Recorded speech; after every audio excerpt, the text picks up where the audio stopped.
The cave you fear to enter holds the treasure you seek. But first you must realize the monster guarding it has been wearing your face all along. Have you ever wondered why that addiction persists, even when you swear you'll stop? Why does the promise of last time repeat like a broken record? Carl Jung discovered something disturbing. Most people are fighting the wrong enemy. They believe the problem lies in the substance, the behavior, the habit. But Jung saw beyond. He realized that addictions aren't just character flaws or biological weaknesses. They're invasions, silent attacks on your soul, orchestrated by forces you never learned to recognize. This isn't a battle of willpower. It's a psychic war where the real adversary hides in the shadows of your own psyche, using your deepest wounds as portals. What you call my addiction might actually be the manifestation of something much larger trying to possess the throne of your consciousness. What if I told you the solution isn't in resisting, but in understanding who's really in control? Jung spent decades watching people destroy themselves, not because they wanted to, not because they were weak, but because something else had moved into the driver's seat. He called these forces archetypes, autonomous complexes, fragments of the collective unconscious that could take over a person's will, like a parasite takes over a host. You think you're reaching for that drink, that substance, that behavior? But are you? Or is something ancient, something that existed long before you were born, moving your hand? The mistake everyone makes is thinking addiction lives in the thing itself. The bottle, the pill, the screen, the behavior. But Jung saw what others missed. These objects are just vessels, empty containers waiting to be filled with psychic energy that has nowhere else to go. When a part of your soul is starving, when a wound inside you screams for attention, these external things become the language through which something deeper tries to communicate. The addiction is not the problem, it's the messenger. And you've been shooting the messenger for years while the real invader sits comfortably in the basement of your psyche, pulling strings you can't see. Every time you promise yourself you'll stop and then find yourself doing it again, you're witnessing a takeover. A force stronger than your conscious intention overrides your decision. This isn't about discipline. Your prefrontal cortex, that part of your brain responsible for rational choice, goes offline. It's not broken. It's been hijacked. Jung understood that the human psyche is not a unified command center. It's more like a house with many rooms, and not all the residents are friendly. Some are ancient, some are hungry. Some will use whatever door you leave unlocked to get what they need. The terrifying truth is that most people never realize they're being operated. They believe the thoughts in their head are theirs. They believe the urges that consume them originate from their own desires. But Jung discovered that consciousness is just the tip of an enormous iceberg. Below the surface, in the dark waters of the unconscious, forces move with their own intelligence, their own agenda. When you're addicted, you're not sick. You're occupied. Something has set up camp in your psychological territory and declared itself sovereign. It uses your voice. It uses your hands. It wears your face. But it is not you. This invasion doesn't announce itself. There's no moment where you feel something foreign enter. It's subtle.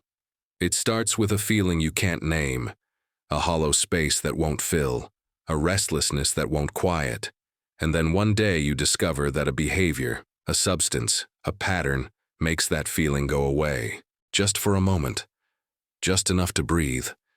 So you return to it, again and again, until the pattern has roots so deep you can't remember life before it. What you don't realize is that you've just handed the invader a key. You've shown it exactly how to soothe you, control you, keep you coming back. The addiction becomes its voice, and you become its instrument. Jung warned that modern people are particularly vulnerable because they've lost connection to the symbolic realm. They don't understand that psychic forces need expression.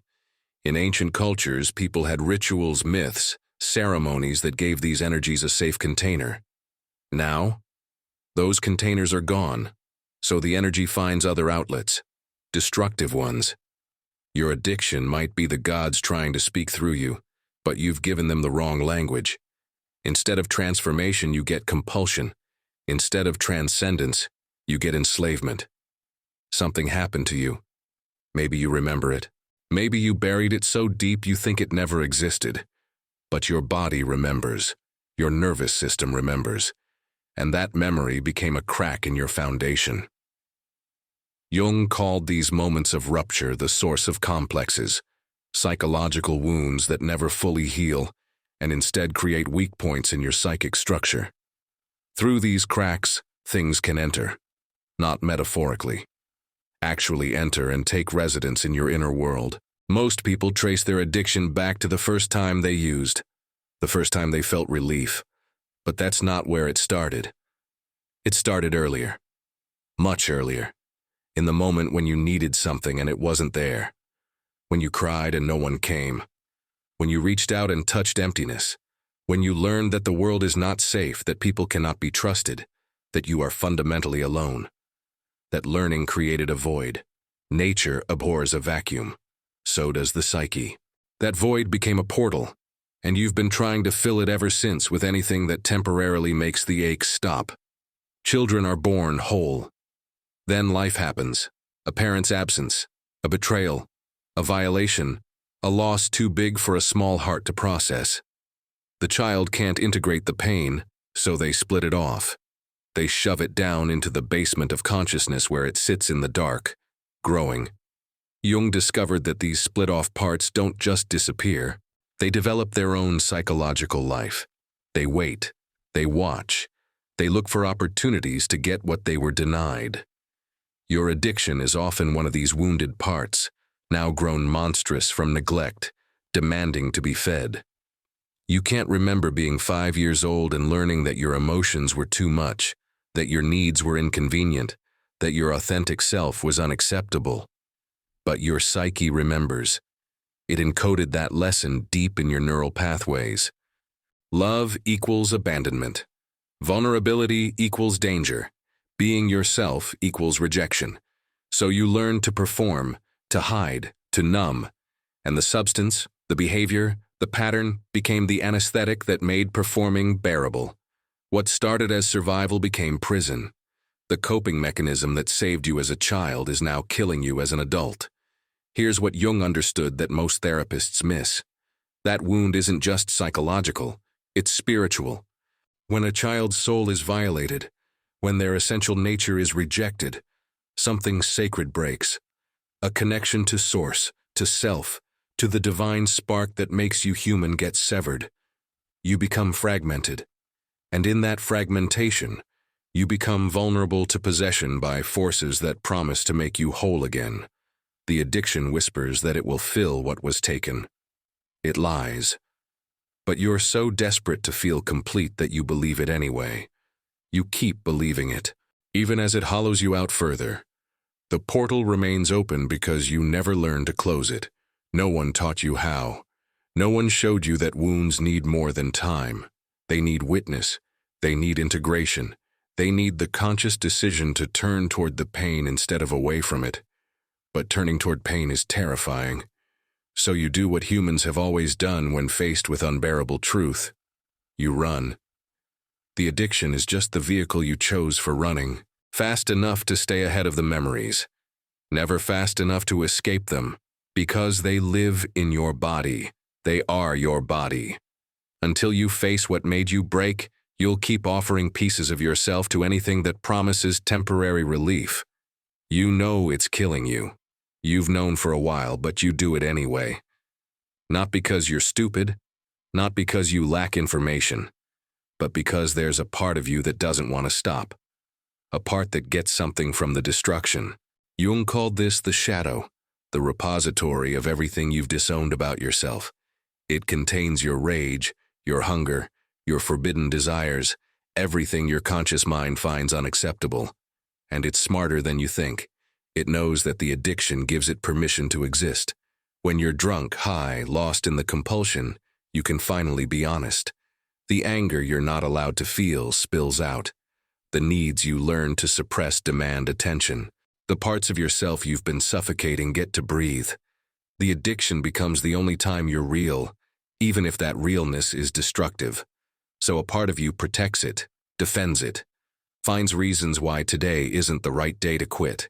Because quitting means going back to the performance, the pretending, the exhausting work of being acceptable. The shadow would rather destroy you than go back into hiding. Most recovery programs fail because they treat addiction like an enemy to be eliminated. But Jung saw differently. The shadow cannot be destroyed. Try to kill it, and it grows stronger. Push it down, and it erupts sideways. The parts of yourself you reject don't disappear. They gather power in the darkness, and the addiction becomes their feeding ground. Every time you use, you're not just feeding a habit. You're feeding the exiled parts of yourself that have no other way to get nourishment. They're starving, so they'll use anything available to stay alive, even if it means burning down the whole house. Think about what you become when you're in the grip of addiction. Who shows up? Is it someone you recognize? Or is it someone foreign? Someone with different values, different priorities, different ways of moving through the world? Jung would say that's not you losing control. That's another you gaining control. A you that's been locked away, denied, shamed into silence.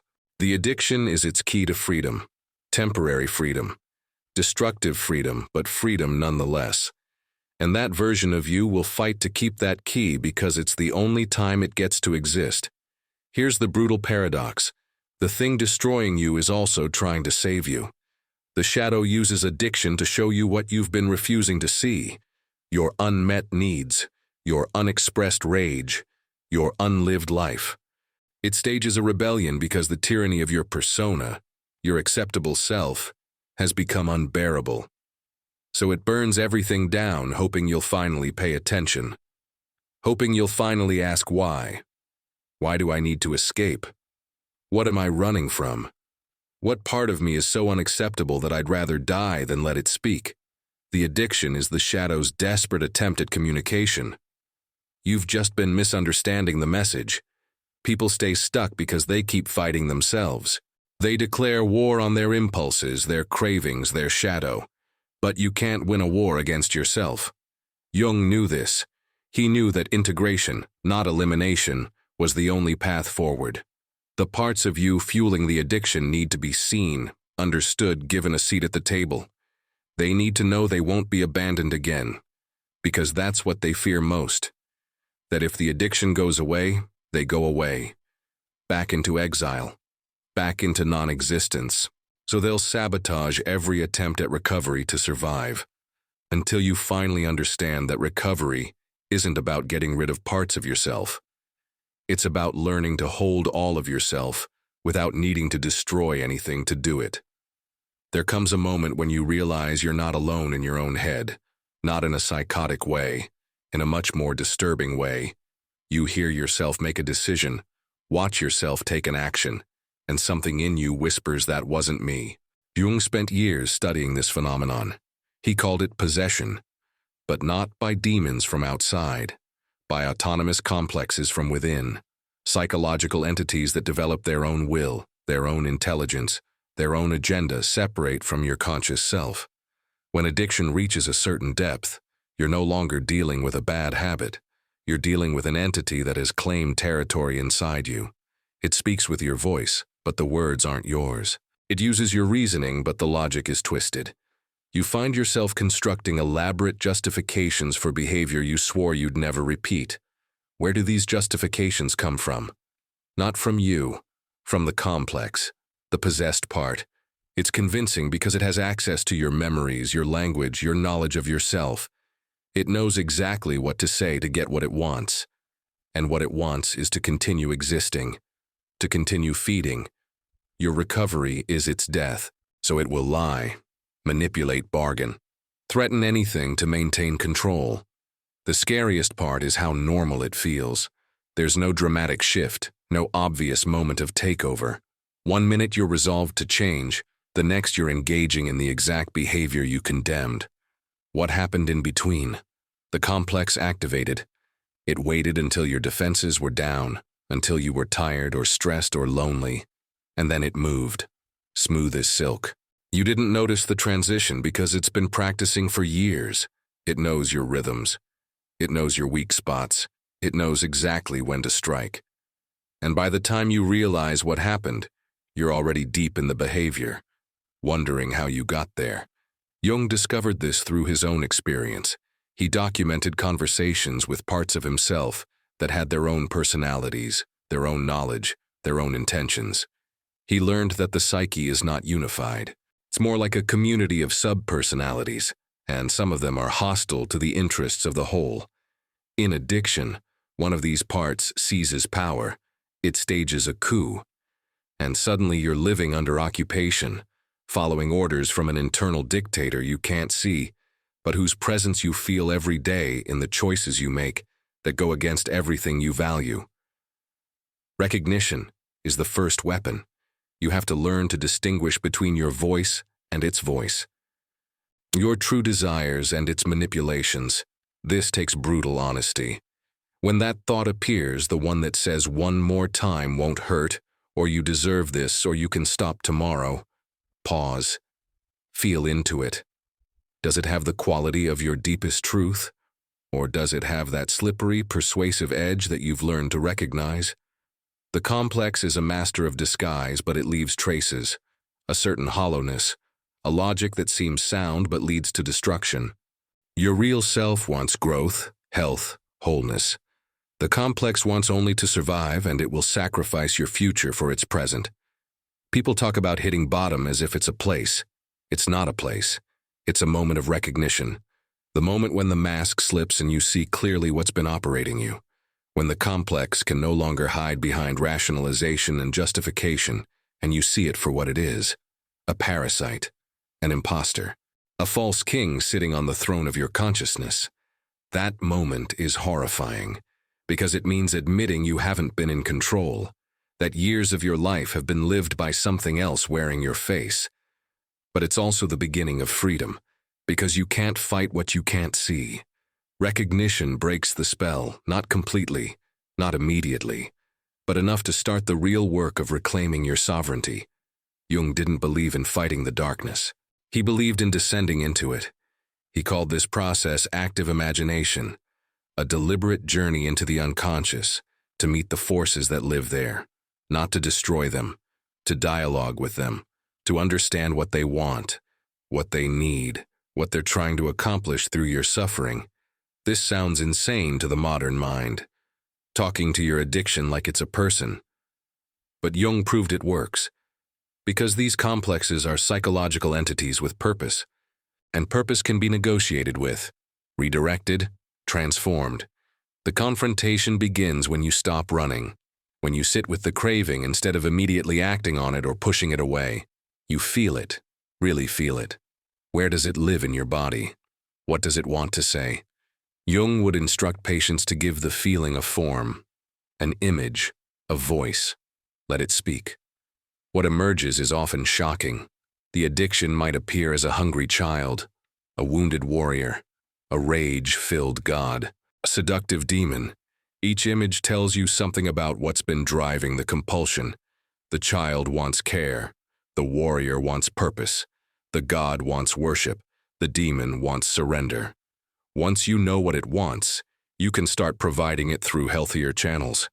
This isn't metaphor. Jung insisted these encounters were as real as any conversation with another person. Maybe more real because they're happening in the realm where transformation actually occurs. The unconscious doesn't respond to willpower or logic. It responds to image, symbol, ritual. When you engage with the complex on its own terms, you gain negotiating power. You can offer it something in exchange for releasing its grip, a promise to honor the needs it represents, a commitment to give it expression in ways that don't destroy you. These agreements work when they're genuine. The complex can tell the difference between a real offer and manipulation. But here's where most people fail. They go into the confrontation thinking they're going to win, going to dominate, going to prove they're stronger. Jung would say that's exactly backwards. You don't conquer the shadow, you integrate it. You find the gold hidden in the garbage. Every destructive impulse contains a seed of something vital that your conscious life is missing. The addiction to alcohol might contain a thirst for spiritual ecstasy you've been denying. The addiction to rage might contain a need for boundaries you've never learned to set. The addiction to sex might contain a hunger for connection you've been too afraid to seek authentically. The confrontation reveals what your soul has been trying to tell you through the only language it knows. Jung developed specific techniques, writing letters to the complex, drawing it, creating rituals around it, building an altar for it. These practices sound strange, but they work because they give the unconscious what it actually needs: recognition, form, respect. When you treat the complex as an honored guest rather than an enemy invader, something shifts. It doesn't disappear, but it stops needing to destroy you to get attention. It becomes an ally instead of an adversary. This is the alchemical transformation Jung spoke about. Lead into gold, sickness into medicine, demon into teacher. The same energy that fueled the addiction becomes the energy that fuels your growth. The sacred part of the confrontation is that it requires you to become bigger. Your conscious ego has to expand to hold more of yourself. The comfortable, narrow identity you've been living in has to crack open to make room for everything you've been keeping out. This is painful. This is why most people prefer to stay addicted, because the addiction, for all its destruction, keeps them small, keeps them from having to face how much of themselves they've disowned. The confrontation demands that you reclaim it all: the rage, the hunger, the darkness, the power. Everything you were taught was unacceptable. Jung's path isn't about becoming good, it's about becoming whole. And wholeness includes everything. After the confrontation comes reconstruction. You've seen what's been operating you, you've dialogued with it. Now comes the harder part: living differently, building a life where all parts of you have space to exist, without needing destruction as their vehicle. Jung called this individuation, the process of becoming who you actually are, rather than who you've been trying to be. For people emerging from addiction, this means dismantling the false self that needed numbing, and building a true self that can face reality without anesthesia. Start with the body. Addiction lives in your nervous system as much as your psyche. Years of substance or behavior have rewired your brain's reward pathways, created physical dependencies, altered your baseline for what feels normal. You cannot think your way out of this. You have to rebuild from the ground up. Movement, breath work, cold exposure. Anything that teaches your body it can handle discomfort without collapsing or numbing. Your body learned that distress equals death. It needs to learn a new equation. Distress equals growth. This relearning happens through repetition, through choosing the hard thing when every cell screams for the easy escape. Then the relationships. Addiction thrives in isolation. The complex convinces you that no one can understand, that you're uniquely damaged, that revealing yourself will lead to rejection. So you hide, you perform, you maintain distance. The way back requires the opposite: vulnerability, connection, letting people see the parts of you that the addiction promised to keep hidden. This is terrifying, because it risks the very rejection you've been avoiding. But Jung understood that wholeness cannot be achieved alone. You need mirrors. You need witnesses. You need people who can reflect back your worth when you can't see it yourself. The spiritual dimension cannot be ignored. Jung was clear that addiction is ultimately a spiritual crisis, a soul separated from its source trying desperately to reconnect through material means. It never works. The high, the rush, the escape all promise transcendence but deliver only deeper emptiness. True recovery requires finding an authentic connection to something larger than yourself, not necessarily religion, but meaning, purpose. A sense that your life matters beyond the narrow confines of personal pleasure or pain. For some, this is service. For others, creativity. For others, nature. The specific path matters less than the commitment to it. Watch for the returns. The complex doesn't give up easily. Even after profound insights and genuine change, it will test you. Moments of weakness where the old patterns suddenly seem reasonable again. Jung would say these aren't relapses. They're invitations to go deeper. Each return of the urge is showing you another layer that needs attention, another wound that needs healing, another disowned part that needs integration. The work is never finished. You don't graduate from your psyche. You learn to dance with it more skillfully. You learn to recognize the complex's voice faster, negotiate with it more effectively, redirect its energy more creatively. The reconquest happens slowly, one choice at a time, one moment where you feel the pull and choose differently, one conversation where you risk truth instead of hiding. One morning you wake up and realize hours passed without the obsessive thoughts. Then days, then weeks. Not because you're cured, but because you've expanded. There's more of you now, more space inside, more capacity to hold your own experience without needing to alter it. The addiction loses power not because you've defeated it, but because you've made yourself too large to be contained by it. You've reclaimed rooms in the house of your psyche that it had occupied. You've taken back your voice, your will, your sovereignty. Jung's final wisdom on this was simple but profound. You are not your addiction.